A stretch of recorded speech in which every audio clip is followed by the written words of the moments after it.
Jésus n'a pas appris à ses disciples à prier comme un professeur enseignerait une équation à ses élèves. Face à la prière du Notre Père, nul ne peut rester extérieur comme devant une formule mathématique. Au contraire, c'est toute notre vie qui bascule dans l'intimité de Dieu, ouverte sans mesure pour accueillir aux merveilles les hommes, ses créatures. En effet, à nous qui ne savons pas prier comme il faut, le ressuscité a donné son propre esprit, en qui nous crions Abba, Père, Romains 8, 15. Dans cette prière qu'a donnée Jésus, qui nous a laissé en héritage, c'est-à-dire sa relation éternelle avec le Père, dans la communion de l'Esprit. Pour un chrétien, la prière n'a pas d'autre fin que de le faire entrer, seconde après seconde, dans notre vie. Ce mystère qui nous semble si obscur et lointain alors qu'il est la trame de toute la réalité.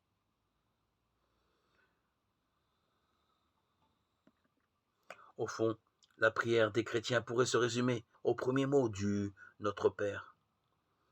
Par la répétition en esprit et en vérité du Abba, Père, les croyants reçoivent la prière de ceux qui sont devenus fils dans le Fils unique. Leur cœur se transforme peu à peu en le cœur de Jésus. C'est avec Jésus et en Jésus qu'ils offriront au Père l'hommage de leur prière. Plus que toute autre prière, Abba, Père, les fera participer à cette vie secrète du Père et du Fils, à leur regard éternel en l'unité de l'Esprit. Abba, Père, est la réponse incessante à toi, mon enfant chéri, que le Père leur dit en l'unique Fils de toute éternité. Ce sera aussi bien leur réponse la plus vraie à l'appel qui s'élève de leur propre cœur, fait par Dieu, fait pour Dieu, et à jamais inassouvi, tant qu'ils ne seront pas entrés dans la gloire de Dieu.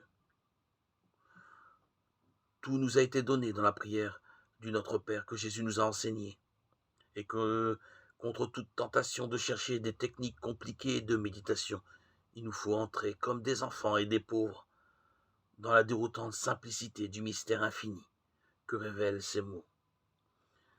Ils sont les premiers que nous avons appris pour prier, puissent-ils être les derniers que nous prononcerons à l'heure de l'abandon définitif dans les mains du Père.